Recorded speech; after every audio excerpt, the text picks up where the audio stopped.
on the very leg that's going to reference me on how to get it when I'm walking. If I can't put those two together, Jen is saying, if you don't give me a reference to do it, how am I going to maintain it when I get done doing what you have me do when I walk?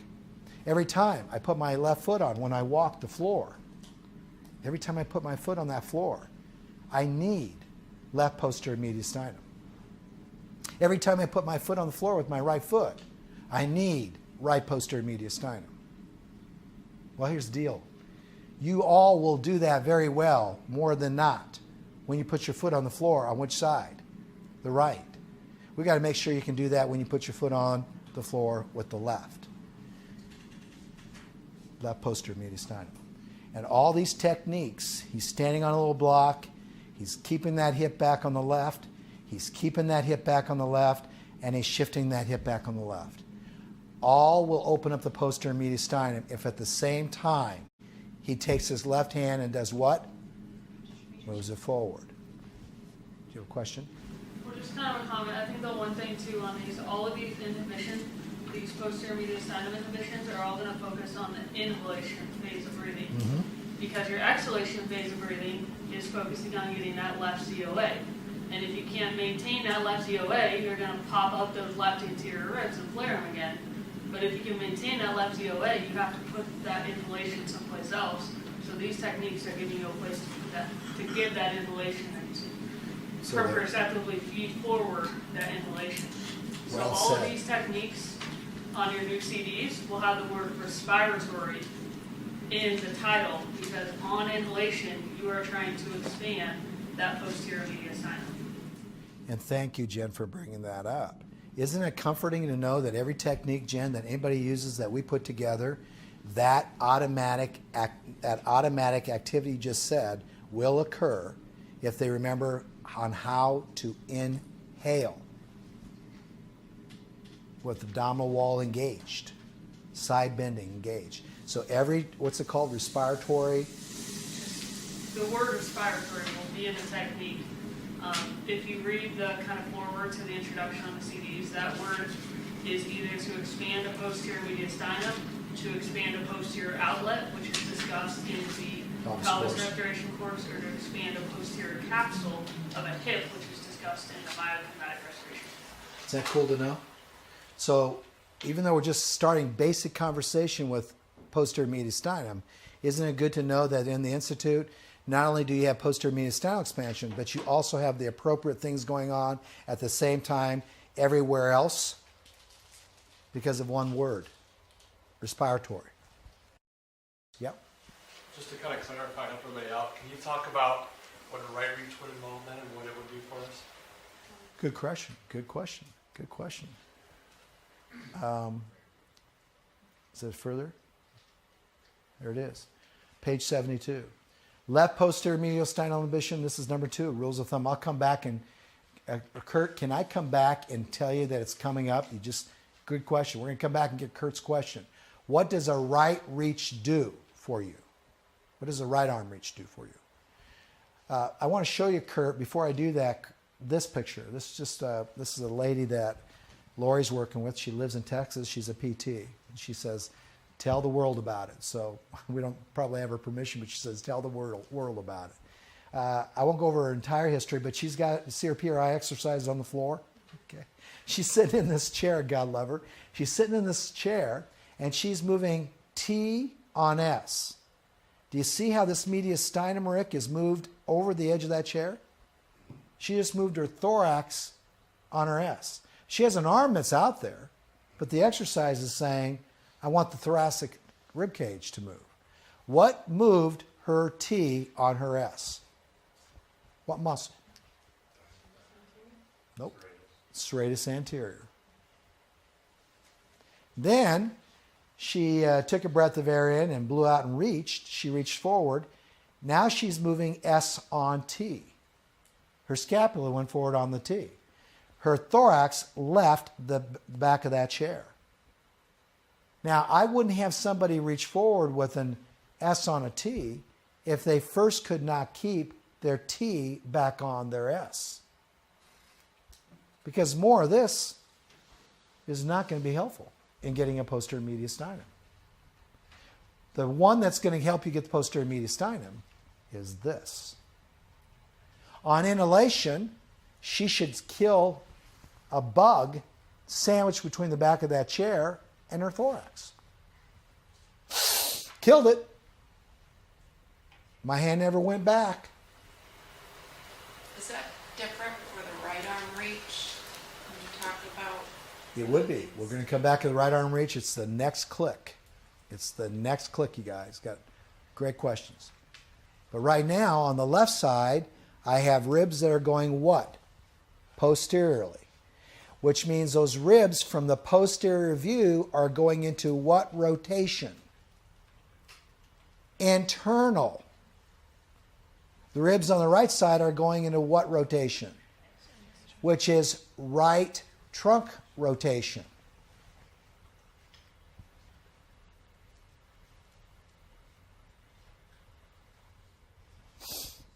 Right trunk rotation. But it sure looks like I'm getting right trunk rotation because my hand's forward. No, you're not. You're getting right trunk rotation because you move your thorax back on the same side your hand is forward. Now, if I bring her hand forward, I still am getting right trunk rotation, but I'm not getting right trunk rotation with good left posterior mediastinum.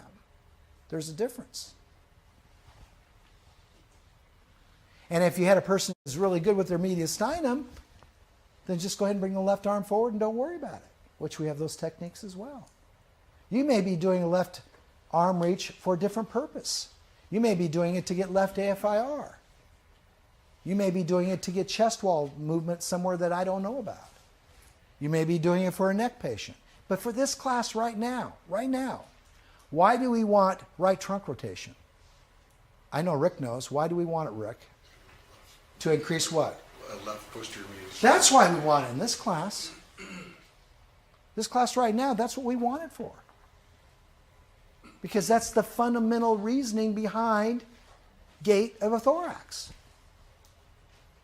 Now we're going to go into right arm reach. Jen will tell you, Kurt, good question. Jen will tell you that when you do a right arm reach, we got to keep the pelvis neutral. So if you don't have a neutral pelvis and you do right arm reach, you're just going into your old pattern. So neutral pelvis with right arm reaching. We didn't ask you to shift in right AFIR, did we, this time? Sonia, we didn't say, get back into right AFIR and do right arm reach. We know you can do that. You're human, you're on the earth, let's see, and we're alive together right now. So I don't really need to promote that.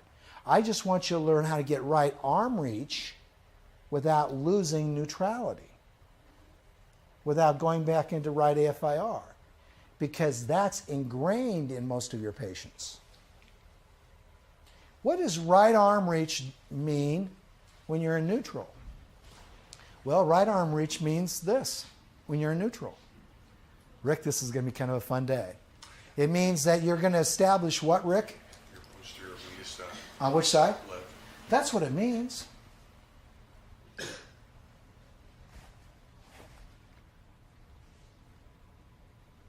That's what it means. It's the same thing. She's standing up. She's got this little blue pad on her. She's rounded. Carrie, she's rounded. Her knees are bent. And she's doing a right arm reach. Which means her posterior mediastinum is going back on which side? The left. She's doing a right arm reach over here. How is she doing a right arm reach on all fours? She has a little pad under her left arm. In myokin, we have people standing on a little bit of a block to get AFIR on the left side. In posture respiration, we have a little block on you. Which side? To get what again, Rick? Left posterior mediastinum. Is there any difference between really left posterior mediastinum and left AFIR if you took that course? Not a lot.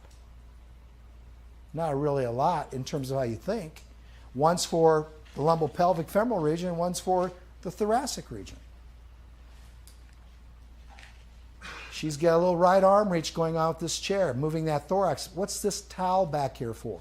Why is that white towel on that chair? Anybody? To what? To sense it, to get against it, to feel it. That's why I'm asking you this morning. Make this personal. Do you feel it? Lay back in your chair. These are terrible chairs, by the way. But lay back into your chair. Put your butt in the hole of that chair. Get it back there. Get your butt into that chair. You're filling your posterior mediastinum right there. At that point, right there, Brianna, at that point, all I want you to do, please do not rotate your body. Don't do that kind of stuff. Just take a breath of air in and move your left posterior mediastinum back. Without rotating anything.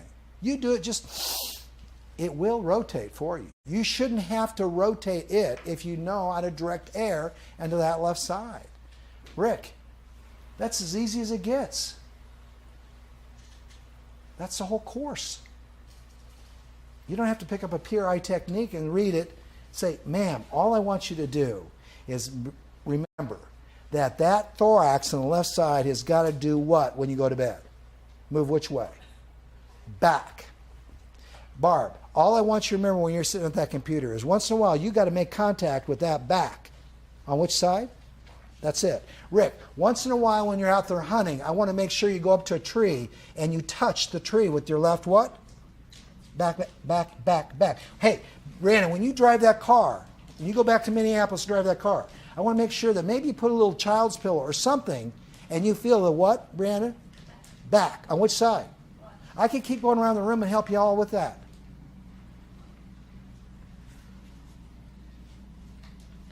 Now, Sonia, did that help with the right arm reach? Because if I move my right arm forward and my left chest is not going back, that's right thoracic mediastinum. So right arm reach we use for left AFIR. We use it primarily for left AFIR, right arm reach. When we use it for the brachial chains posterior mediastinum, the only thing you got to remember is I'm not really worried about AFIR. Jen is saying, can you maintain neutrality when you reach with your right arm? Because if I shift you back over to the right side and reach with the right arm, you're probably not going to get the posterior mediastinum to go which way? Back. I got to break up a pattern you've got. Humans reach with right AFIR on the right side. Humans reach with the right arm and right AFIR. Humans do not reach with left AFIR when they reach with left arms. That's the message. That was a good question. Think about it. That's why you have these series of exercises. And there's snippets. Jen, where can they go to get the full exercise? In the appendix, there's 5 or 6 full ones, and then there's a whole section on the CD. Sonia, you are so cool this morning. Sonia, let's see how that works. Pick one of these. Which one do you want to pick? Actually, go back to can you go back to the previous, that? Okay. That's what confuses me. Okay. On this one here, that's what, Jen? She's in left AFIR. Her right knee is shifted forward. Okay. Her right, you can't see it. See her right knee? There's a ball right there. Her right knee is shifted forward. Her left adductor is on, and she's in left AFIR. So the first one, She's doing with left arm reach. and opening the left. That's correct.